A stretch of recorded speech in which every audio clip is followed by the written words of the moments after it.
Seeraa, Safuu Seeraa, Safuu Seeraa, Safuu Seeraa, Safuu Seeraa, Safuu Seeraa.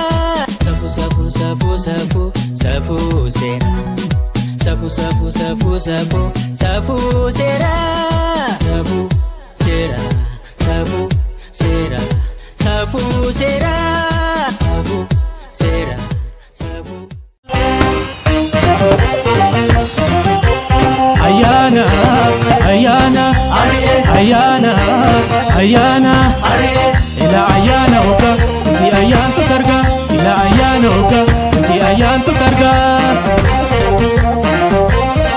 Wala baru? Asadu. Ada asadu? Alam.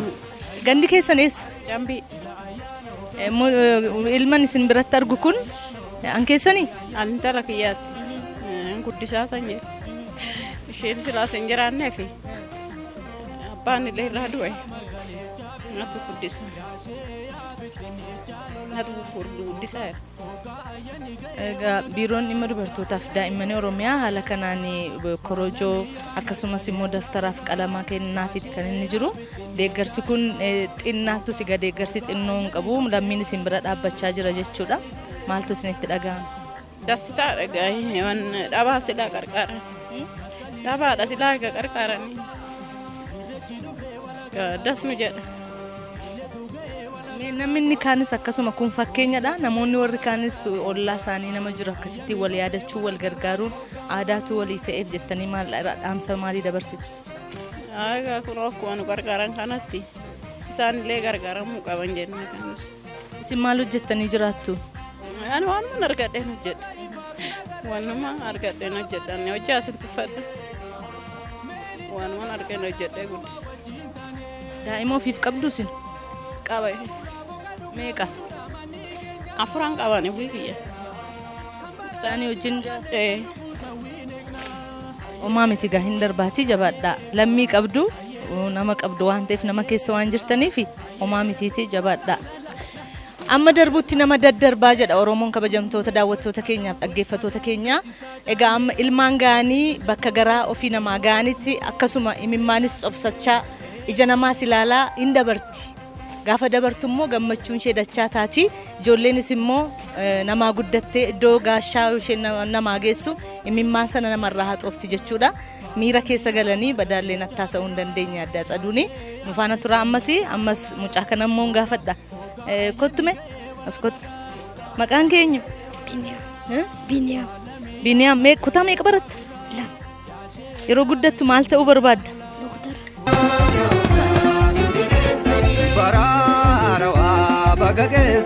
Ammas kanneen deeggarsa kana argatan keessaa dubartii tokko biraan jira. Isaanii wajjinis wal barree waan isaan jedhan isaan dhageenya. Boggaalichi Nugusee ture. Daa'imman meeqa qabdu? Lama gachaa. Warrumaan argu kana? Hambasuu fi Yeeshii. Hambasuu fi Yeeshiin har'a maal argatan? Badhaasa argatan gaafinoo amma. Badhaadhaan amma das jedhan kinoo galatoomaa isiniin jechaa jirra. Maal biiroon dhimma dubartootaaf daa'immanii Oromiyaatu kana qopheessee fi meeshaa isaan ittiin barnoota dhaqan. Ati kanaan dura maal hojjettee tunnati meeshaa isaanii guuttee fi gara mana barnootaatti isaan ergitu? Egaa silaa jechuun hojii kan qasiraa namni hojjedheetu wanga isaan barsiisa nama immoo dhadhabnaan immoo gara keechan dhufe isin na qarqaartanii amma ginoo dasna jedhee galatoomaa isin jechaa kan jira kana. Tole ijoolleen kee yeroo isaan guddatan bakka garaa kee akka isaan si gahan hawwii qabda. Mee hawwii qabdu ibsimee ijoollee keef maal hawwita? Ijoolleetti anillee waan barachuu baadhee isaan barsiise baratanii akka barsiisaa ta'an barbaadan akka naa jabaata. Wal qixxeedha jarri umuriin isaanii meeqaaf meeqadha? 9 isaanii namoota 9 kecheera. Umuriin lamaanuu 9? Mantaadha isa. Lakkuudha? Mantaadha isa mantaadha isaan amma 9 kecheeranii dhiira fi dubartii Yeeshii fi Ambasuudha. Lakkuun kun? Mantaan kun kinoo gaafa dura duubatti baadhee guddisee kinoo harraangee ammas immoo isinis na qarqaartanii anis aqni kiyyaan nan qarqaara baay'ee isin galateeffachaa tan jira. Kinoo madas na jedhe jira abbaan isaanii. Jira garuu qasiraa qanii hojjetee bula malee homaan qabu. qarqarsa biraan qabnu qasiruma qanii kakkaannee hojjenne amma aqimii keenyatiin ijoollee teenya tana nullee hoo aqimii dhabne ijoolleen teenya tun akka aqimii argattu barbaanna bakka. Hawwii ofii yookaan fedhii ofii kan barnootaanis ta'e kan gama kaanii milkaa'ina ofiitii dhaban daa'imman ofii akka isheen milkooftu akka isheen bakka gaarii geessu hawwuun immoo wanta guddaadha. Kana milkeessuu keessatti immoo namni mukaa baalatti bu'ee waan hundumaa hojjete daa'imman isaa guddifataati kan inni jiru. Kun immoo mul'ata fuulduratti daa'imman sana irratti qaban mul'isuu yookaan immoo akeekuu wajjin wal qabata. Maarree haati kunis kanuma hawwiti daa'imman isheef maaltu beeka bor daa'imman kun iddoo gaarii iddoo guddaa ga'anii akka isheen waaqa galateeffattu akkasumas immoo lammii ishee gargaaree galateeffattu ishee taasisa ta'a. Ammas nu faana tura. Ayyaana ayyaana ayyaana ayyaana ila ayyaana oka iti ayyaantu targa ila ayyaana oka iti ayyaantu targa. Baasanii laxxafanii nuti hojii keessanitti galaa jedhanii hojii keenya xalaa yaalii jedhanii nu laata. Xalaa yaalii yeroo jalqabaa. Yeroo jalqabaatiif sinas hojjedhu sin hojii nu ramadan hojii keenya qaxxinne waggaa tokko ji'a jaafinnaa xalaa dhaabbii nu laata. Dura hojjetaa guyyaatiin hojjechaa turre achi keessa. Kan nu keessa namni waggaa xiqqaan kan nu keessa hojjete nama 3. Hojjetaa guyyaa jechuun maal jechuudha? Bifa hojjetaa guyyaatiin mindaa guyyaadhaan birii 20. Guyyaatti maal hojjettu achi keessa? Achuma keessa hojjettuu qulqulleessituudhaan hojjenna. Hojjetaa guyyaa jedhama hojjettuuf qulqulleessituun? Eeyyeen bifa hojjetaa guyyaatiin tajaajilaa turre achi keessa amma tuma hojjechaa jirru waggaa 5 waggaa 8 kan hojjetantu jira. Bifa hojjetaa guyyaatiin utuun qacaramee eeyyeen utuun qacaramee amma gaafa beeksisni ba'e alatti achuma bulchiinsa magaalaa Burraayyuu gaafa alatti ba'u argine irratti dorgomne ulaagaalee barbaachisu guunnee jechaadha. Kutaa 4 sin gaafata, kutaa 6, kutaa 7 haga kutaa 8tti ulaagaalee jiru kana ulaagaalee barbaachisu kana hundumaa guunnee dorgomne waan hundumaa erga dorgomnee booddee gaaffii qormaataaf nu dhiyeessan nu dhalalanii ka'anii jechaadha. Nuti nama 500 fi wayitaaneeti kan qormaatatti seenne. Erga qormaatatti seennee qormaata barreeffamaa qoramne isin dabar interviewudhaaf nu dhiyeessan. Interview sin dabar. Interview erga darbinee booddee nu raabsan. Ashaaraa waan hundumaa laannee jechaadha. Bakka bakkatti sin ramadan jechuudha. Nu raabsan jechuun? Eeyyeen bakkee garagaraatti achuma warri gandattis ramadamee jira. Hundumti keenya otoo ramadamnee jirru hojjechaadhuma jirra. Erga hojjechaa jirru waan omaan nuti hin beeknu utuma hojjechaa jirru yaalii ji'a ja'anuu kennan. Ji'a ja'an keenya erga fixnee immoo xalayaa dhaabbii nuuf kennan. Ji'a 8 natsaan dura mindaa dhaabanii achi immoo hojii dhaabaa jedhanii hojii itti fufaa jedhan. Hojii itti fufne nuti ji'a 2. Akkamitti namni mindaan dhaabbatee hojii itti fufa? Siniif sirraa. Hojjete kan mana qopheessa. Ijoolleen kun ijoollee dhalataa. Eddii hojii dhaabdanii eddii mindaa dhaabdanii amma yeroo meeqa ta'e eddii dhufe ammas kana jecha kana amma kennitan. Ji'a 5 guutuu maaliin jiraachaa jirtu? Duraanis hojiidhuma odoon alii gadi kaadhuun kanas hojjechaa tumannu dhasmaanan ijoollee koo jiraachisa uffata namaa miicaa biddeen tolchaa. Kanaan ijoollee koo jiraachisa ijoollee kooti anas baasanii urfatti nagatti bulchisni magaalaa dhimma dubartootarree dhaqne mirga keenya tokko dubartiidhaaf mirgaa dhaabbatudha mirgi tokko kan dubartiidhaaf dhaabbate tokko hin jiru mirgi dubartii dhiitamaa jira mirga ijoollee 40 sigdatiin haa dhaabbatudha ijoolleen kun sigdatii jammaatti eessa dhaqne ani ijoollee koo gatee baduudhaaf xinnumannaaf bakka ijoollee koo urfatti gatee barumsi as deemaa maskaramiin as dhufaa man daftara jira iskiriiftoo jira maali jira ani ijoollee koo waan jedhu qaba kana bulchiisni magaalaa kana akkatti nu ilaalee ijoollee 40 dubartoota shamarran dhiirri tokko nu keessa hin jiru shamarran 40 baasee urfatti gate ani kanam deemu. Kun qajeelfama seeraati moo qajeelfama mootummaati moo qajeelfama siivil serviisii Buraayyuuti kun nuun galle kun yoomiyyuu gaaffii nuuf mini uummataaf iyyuu gaaffii yeroo odeeffamu immoo fira kan jedhani anachi keessaa firan qabu nan dorgome hojjetaa guyyaama akkuma jedhame utuun hojjedhuun dorgomee argadhe fira jedhamu hin qabu fira yoon qabaadhes kun rakkoo qabu abbaan koo kantiibaa yoo ta'e gita sanatti yoon dorgomee hojii argadhe sababii abbaan koo kantiibaa ta'eef jedhamuun hin qabamu firas wanti jedhamu jiru. Nuti kaabinees miti qulqulleessituuf ergamtuudha. Namni uummanni immoo kan inni beeku hojjetaan bulchiisa magaalaa Buraayyuu keessa hariyatame gaafa jedhamu kaabineetu hariyatameetti beeka. gaafa qulqulleessitu dhaga'uu baru eenyumtiyyuu gaafa dhufaa turan Oromiyaa irraa gaafa namni dhufu akkam ergamtuuf warri nuti barbaannu hin ariyatamne akkam ergaftuu qulqulleessituun awwaaraa fi intibeetii xaragee jiraatu hariyatama jedhanii nuuf falmaa turan mirgi keenya dhagahamuu hin dandeenye. Dhimma daa'immaniif dubartii deemneerra kan keenya hin dhagahamne kutaa komii deemneerra hin dhagahamne waajjira dhaabaa deemneerra kan keenya dhagahamuu hin dandeenye.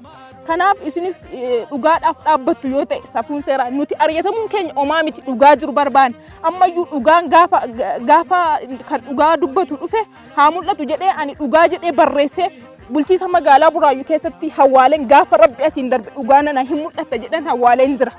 Mindaan nurraa dhaabbatee guyyaa faasigaati mindaa san ani ijoollee jaanqa mindaa san barbaada giseen naqu kan keengalleedhaan warra hojjetaa fudhachaa jira. Rifaatuudhaan nan kufe ayyaana anas deemu hin dhaabbatee dhaqnee bulchiisa magaalaa gaafannan keessan qacarriin seeraan haala sila ta'eef kan keessanitti deemaa jirra hojii keessanitti fufaa jedha. Ji'a 3 odoo mindaan tokko nuun kaffalin ji'a 3 hojjechiisanii xalagaa akeekkachiisaa dhaabaa jedhanii nutti laata. Kan biraa addeeni sineddii dhaabbata taatanii faayidaa addaan bulchiinsi magaalaa sinii kenna godhe jira. Caammaa nuu laatan gizee 2 nuu laatan caammaa malee kophee malee saamunaa malee sooftii malee mindaamma nyaachaa jira. Lafa fudhattaniittu lafa sin keessaa namni lafa fudhatee jira. Lafa waan ulaagaalee nurraa barbaachisu guunnan fudhanne kaa'e fudhattaniittu. Waggaa qacaramtanii waggaa tokkotti lafa fudhattanii. Laficha nu yamma laficha nana harkan geenye kara kiyyaani kirfiyyaa dhabee kadhadhee bakka meeqa dhaqeen inni duraan jala kashaalee isa miilana uummata wajjin gurmaa'in ganana harkan geenyaan laficha gurmuumneetuma laftichi immoo hojjetaa miti kan jedhu jiraataa jedha. Seerumti wanni dhuma sanii jiraataa jedha malee hojjetaa miti kan jedhu. Ayana, ayana, ayana, ayana, ila ayana oka, inti ayan tu targa, ila ayana oka, inti ayan tu targa. Dongorri amma asitti raawwate xalaa gargaraa argitan yoo ta'e kan isin bira jirus waajjirri public service fi misooma qabeenya nama qaxarrii kan hin beekne beekamtii waajjira keenyatiin ala qaxarame. Even akkaataan itti qaxarames baay'ee tokkoffaa beekamtii qofas miti proosijariin qaxarrichi itti raawwate sun dogongora waan qabuuf dogongorri sun hasirraa'uudha kan barreessaa ture waajjirri public service misooma qabeenya nama xalaa garagaraati kan barreesse. Xalaa kana keessatti tokkoffaa kan hasirraa'uudha. Jarri 40 kun yoo qaxaramanii qaxarriin jalqaba beeksisni ba'e kan modify ta'e yoo jiraate hin beeku. Qaxarriin beeksifni ba'e nama 20 ba'e. Kan itti ba'e EH3 garuu dhumarra odoo beeksisni sun hin fooyya'uuf odoo wanti achi keessa jiru sunniin hundi hin sirroofne qaxarriin nama 20 beeksisni ba'e sun garam guddate gara nama 40tti guddate qaxarrichi jechuudha. Baajata waan qabnuuf nama 20tti nu dabalaa. Baajata waan qabnuuf nama 40 haa qaxarruudha. Amma qaamni murteessuu qabu qaamni aangoon kennamee fi qaxarriin kun go ahead nama 40 qaxara sirriidha proosijariin baajata hin qaba manni qopheessaa jedhe including hoogganaa mana hojichaa yeroo sanii sektara gaggeessuus dabalate nama beeksisni ba'e kan beekamu nama 20 40 akka ta'u kan ittiin murtaa'e murteen hin argine. Garuu xalayaan gaafatameera. Xalayaadhaan gaafatameera. Xalayichis nama ani xalaa isaan agarre. Baay'ee xalayichi baay'een isaa humna namaatiin waa'ee qacarrii qulqulleessitoota ilaalchisee kan 20 erga qaxarame booda hansirraatu kan jedhu kunniin erga qorannoo public servicein dogongora ulaagaa raawwatan qaxarrii raawwatan loogii qaba qulqullummaan qabu erga jedhe boodarra koomishiniin namuusaa fi farra malaamaltummaas keezii kana yoo qorate sirriidha dogongorri raawwatee kan jedhu manaajimentii mana keenyaatiinis ilaallee dogongorri itti raawwate qaxarriin nama 20 ba'ee namni 40 qaxara mana kireeffatee jiraatu kan maatii qabu kan daa'ima qabu jira ijoollee kana keessa miidhaan hin gaggeeffamne miti. Aangoon qaxaruu waajjira public service misooma qabeenya namaa magaalichaatii kenna koreen achitti hundaa'u jira manni keenya tokko anaan kan bakka bu'u namni tokko miseensa koree qaxarrii san ta'a lama immoo abbaan adeemsa humna namaa keenya kan mana kana miseensa koree saniif qaxarriidha Pirosiijarii kana eegee deeme qaxarame taanaan booda yoo haatte seeraan ala yoo haatte seeraan si gaafachuu danda'a baay'ee. Even amma ijoolleen kunis hin jallisne mana murtii hojjettootaa deeman. Manni murtii hojjettootaa immoo biiroon pablic service jalqaba laalee murteesseera waan kana. Kanaaf dogongoroonni raawwataman dabalamuu qabanii yeroo biraatti deebi'uu qabanidha malee dogongorri speeshaalii mana kana keessatti kan raawwate koree qaxarrii mana qopheessaa jedhee asitti kan hundaa'e akka sadarkaa puulitti jedhee kan hundaa'e sun sirrii miti. Isatu dogongora kana raawwate. Dogongorri isaan raawwatan immoo eenyu miidha ijoollee kana miidha. Ijoollee kana akkoo ati geegessiteen akka borus dorgomee nama biraattu gala. Garuu nama galee qaxaramee jedhee abdii godhate tokko waan irraa yoo hatte akka ati jette wanti rakkatu baay'eedha waan ta'eef ani akkuma mana kanaatitti yookiin akkuma magaalichaatu baratamuu qaba. Wanti akkasii namni firaan maalidhaan deemuun gochaa seeraan alaa akkasii kanneen raawwachuun tootaalii akka seeraanis nama gaafachiisa. Kanaaf ani wanti raawwatame akka sektaraatitti dogongora guddaadha. Dogongorri kun garuu lammata dabalamuu qabu. Ibn amma qaxarrii gaggeessaa jiru jira. Qaxarrii kana qaama laallatuuf xalaa barreessine qaamni laallatu immoo beeksisa baasee qaxarriitti pirosiijariidhaan kan itti deemu jira. So kana eegee yoo dhufe namni mana kiyyaa miti nama jallisee ari'uu hin danda'u mana mootummaati. Namni seeraan qaxarame seeraan ani seeraan ala isa gaggeesse taana ana seeraan himachuu danda'u namni. Kan gaggeeffame garuu seera waan cabameef seera manni keenya manuma kanatu waan seera san cabse seera kana immoo kabachiisuun gahee waajjira pablic service waan ta'eef tarkaanfii akka fudhannu nu gaafataniiti. Kan seera cabses jedhee nutti barreessa ijoollee kana hin jenneen isintu seera cabsee jedheeti kan nu barreessa sirriidha. Seerri eenyu cabse waajjira kanaatu cabse. Kanaaf seera waan cabsineef tarkaanfiin akkasii fudhatame noormaalii gochoonni akkasii kun seektara mootummaa kamiyyuu keessatti waan godhamuu qabu dogongoraa jechuudha.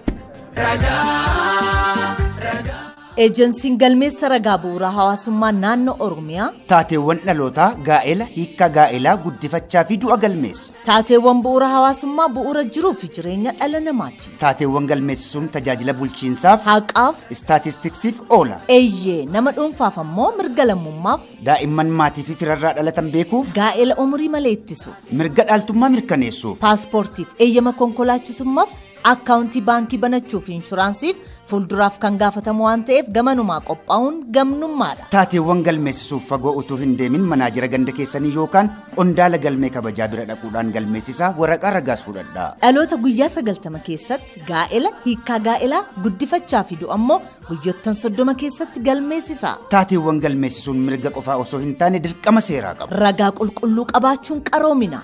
Eejensii galmeessa ragaa bu'uuraa hawaasummaa naannoo Oromiyaa.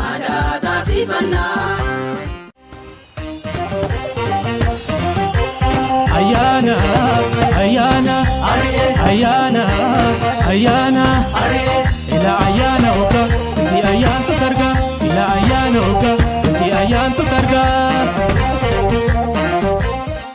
Addee Zartuun Ittafaa namoota har'aa beekamtiin kennameef keessaa waltajjii maarchii 8 irratti kan bara 2011 irratti isin nama tokkodha. Akkamitti hojjennaan kan birrii miliyoona 10 galmeessuudhaan haala kanaan kan badhaafamtanii ka'umsi keessanis xinnoo ture kan argetti akkamitti? Ani Addee Zartuun Ittafaan jedhama. Ani guutoo giddaarraa ukkeerraan dhufe. Jammarallee birrii gabaabaadhaan mana nyaataan banadhe. Mana nyaataarraa tuman jedhu qonnaan hektaara 2 qote. Kuma 10 galee tuman jedhu hojjedhe. Mana balbalaa 14 nan ijaare. Mana dhagaa mana waraanaa ijaarradhe. Qonnaa kositti mufee qotaan jira. Mana nyaataa kositti mufee nagadaan jira. Ijoollee 3 daldalan qabsiisee mana wayyaa nagadaa. Ijoollee 2 jiruu mootummaan qabsiisee tokko bichaadha kan amma barataa jiru. Iddisna mana hojjedhe manoota kanas wantoota hundumaa mana daldalaa kanas yeroo wayyaa qabate kanas anuma qabsiisee reefii mataa isaanii danda'an malee amma kana gaa irra ga'ee jiru miliyoona 10dha. Kaleessa yeroo harka dhiiraa ilaaltanii akkasittiin dinagdeedhaan of hin dandeenye harki keessan maallaqa lakkaa'uun jalqabne akka amma jettan kana mana ijaaruu hin jalqabne sanaa fi amma yeroo akka garaa keessanii maallaqa hojjettanii argattan kana mee wal bira qabaatii nutti himaa. Baay'ee wal caala yeroo sana harki keenya akka qallaadha waan tokko birrii 20 sarraa fudhannee waatti bitachuuf sodaataa gaafanna. Har'a garuu iddoo barbaanne deemnee hiriyaa keenya wajjinis gammannee ooluuf illee baay'ee gammanna. Dabalas immoo kan barbaachiseef muka nyaatti murteessinee binnees ijaarees maalis jedhee ijoollee koosii barsiisuu roon ergu amma fuma kootiin kuma tokkos lamas kennee fi mana barumsaatti roon ergu nan qaba. baay'ee wal caalaa hojjetanii argachuun xiiqaanii hojjetanii argatu malee immoo dhadhabanii humna fi aarsaa godhanii halkan taa'aa bulee guyyaa hojjetaa oolee yeroon sibsabaan naqa jedhee halkan taa'utti bulee ganama sibsabaa dhaqullee qaba. Gizee baay'ee beeku wadiin naannaan iyyuu beeku. Har'a immoo harka dhiiraa keessa hin jiru. Huma kootiin itti fayyadamee huma kootii hojjedhee jira. Addee Birqee Bagaashaw godina Baaleeti kan isin dhuftanii hojii sirratti hirmaattanii immoo miiliyoona galmeessitan hojii daldalaati. Daldalli ni ulfaatu dubartiif? Ni ulfaatu yoo ati jabduu taate ni ulfaatu. Daldala jechuun maal inni maalirratti maalis innis hin daldaltan? Daldalli kiyya wayita duraa calqabu birrii 300 tan jammare soogiddaafan buna chircharaa jira jechuudha. Amma immoo guddadhee tanan meeshaa manaa gurguraa ambaaraabsaa na jalatti nama baay'eetu darraa fudhataatiin gurgurataa baay'ee guddatanii jiran. Nan badhaafama jettanii yaaddanii beektu? Numaayyuu gonkumaayyuu yaadeen beeku. Gan har'a immoo badhaafamuu kiyyaan waan guddaatu irratti dhagahame wayita duraa ka galateeffadhu rabbi kanaan naga'e galata guddaa rabbiidhaaf kan qaba. Sanaachi immoo uummata Itoophiyaati galataa qabuun jedha. Ayyaana ayyaana ayyaana ayyaana ila ayyaana oka iti ayyaantu targa ila ayyaana oka iti ayyaantu targa. Olaantummaan seeraan kabajamnee jedhee uummanni yoo kaasu kallattii adda addaatiin ilaaluun barbaachisaa ta'a. Olaantummaa seeraa biyya tokko keessatti mirkanaa'e moo mirkanoofne jedhanii ulaagaan ittiin ilaalamu jira. Ulaagaa sana keessatti gaafii uummataa sana madaalaa deemuun baay'ee barbaachisaa ta'a. Fakkeenyuma kaasuudhaaf amma kallattii wanni kun ittiin ilaalamu ulaagawwan 8 tokko jiru. World Justice Project kan jedhamu kun dhaabbata akka idil addunyaatti beekamaadha. Agarsiiftuuwwan bulchiinsi seeraa biyya tokko keessatti mirkanaa'e yookaan immoo bulchiinsi seeraa biyya tokko keessatti babal'atee jira, dagaagee jira, olaantummaa qaba jedhanii ittiin madaalan jedhamee qorannoodhaan adda bahan ni jiru. Qabxiiwwan kun akka qabxii 8 ta'uu dhimmoota sanaan yoo madaalle malee namni akkuma hubateetti kaasa waan ta'eef. Inni jalqabaa aangoon mootummaa seeraan daangaadha moo daangaa miti? Inni hangafa. Bulchiinsi seeraa biyya tokko keessatti dagaage moo hin dagaagne jennee farrajuudhaaf aangoon mootummaadha. Aanga'oonni biyya bulchan, biyya tokko bulchan, naannoo tokko bulchan, godina magaalaa tokko bulchan, aanaa tokko bulchan, aangoon isaanii daangaadha moo hin daangaa? Aangoon isaanii daangaa qabu moo hin qabu? Hammam deema? Eessaa ka'ee eessa ga'a? Jennee seera isaan hundeesse, seera isaan aangesse, aangoo isaanii kenne sana laaluun baay'ee barbaachisaa ta'a. Gara biyya keenyatti yoo dhufne heeruma keenyarraa ka'ee akkitti aangootti dhufan, akkitti aangoorraa bu'an daanga'ee taa'ee jira. Daanga'ee taa'ee jira. Daangaa sana keessatti raawwii keessatti hanqinaaleen jiran immoo jiru. Ani naalamnee jechuudha. Jiru. Takka takka daanguma sanayyuu labsiin mana hojii ni ijaara. Mana hojii sana keessatti gaafa ijaaramu labsii sana keessatti lakkaamee daanga'ee kennamaa fi isa rogaan hubachuun, hubachiisuun, kallattii sanaan raawwachiisuun hanqinaaleen hin jiru. Dabree kan mul'atu jechuudha. Kanarraa kan ka'e uummanni yoo qeequ mul'ata. Kanarraa kan ka'e. Takka immoo hubannoo kennuu dhabuu keenyarraa kan ka'e. Sadarkaa uummanni hubachuudhaa malee sanatti akka ammas godhaa jirtan kan gochuu dhabuu keenyarraa kan ka'e uummanni komii yeroo kaasu yeroo gaafatu waan hundaa mootummaan gochuu akka danda'u godhee ilaaluun illee hin jiraatu. Qaamni raawwachiistu aangoo qaba. Aangoo isaa kenname, lakkaa'amee isaa kenname. Daangaa sana keessatti raawwata. Qaamni raawwachiisaa aangoo mana murtii keessa seenuu hin danda'u. Qaamni raawwachiisaa aangoo caffee keessa seenuu hin danda'u. Caffeen aangoo isaatirraa qoodee kan kenneef jira isa keessatti raawwata. Bakka bu'iinsa. Kanarraa kan hafe kan caffee lakkaa'ee isaa kenne sana qofa qaamni raawwachiisaa kan raawwatu.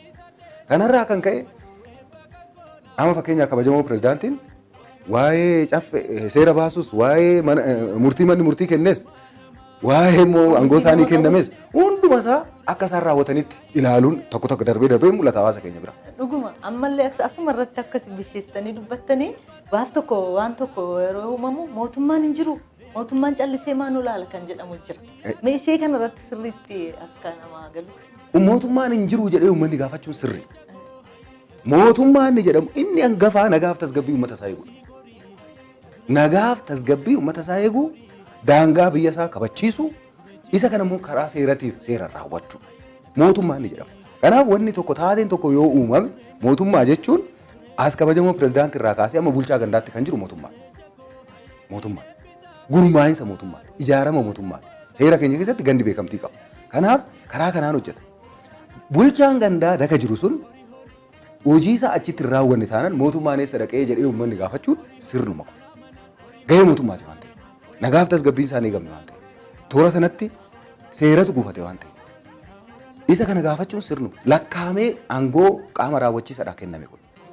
Lakkaa'amee. Sanarra kan darbe immoo qoratee adda baasee mana murtiitti dhiyeessee nama seera yakke yookaan seerarra darbe sana gaafachiisuun kan saattama. Kanaaf uummanni karaa kanaan gaafachuun isaa sirriidhuma. Inni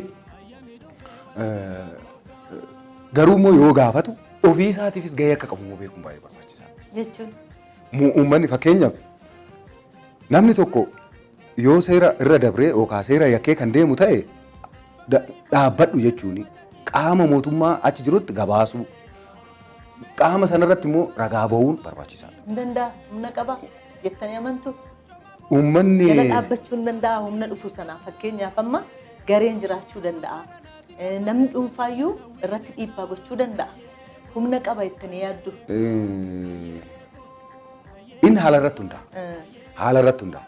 Garuu immoo bakkuma fedhe yoo dhufe gareen kamiyyuu humna hawaasatii ol ta'uu hin danda'u.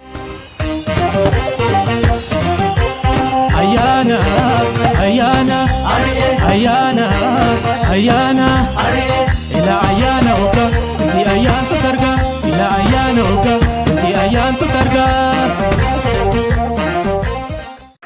Hawwii koo isumanan yaaduun argadde yuuti irra caalaatti immoo atiyyuu na bira jirta akka kee ta'uu nan barbaadan ture yeroo baay'ee tiiviidhaan wanta si hordofuu fi atuun akka ishee ta'ee hawwiin koo sanuma ture isuman argaddanneeti akka carraa ta'e garuu ani eebbifamee bee naannoo ji'a tokko gidduutti balaan kun na mudate sababuma sana naani waa'ee miidhamni kun narra ga'ee fi waggaa dheeraadhaaf mana yaalaattan xumure amma garuma sanatti deemaa jira jedhee yaada.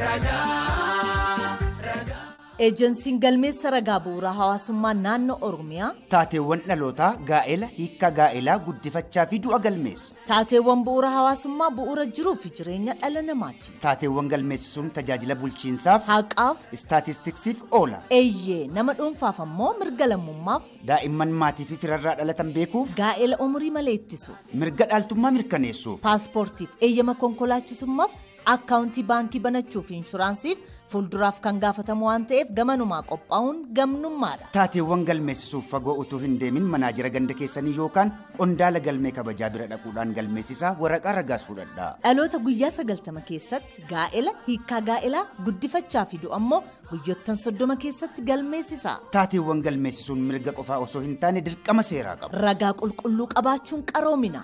Eejensii galmeessa ragaa bu'uuraa hawaasummaa naannoo Oromiyaa.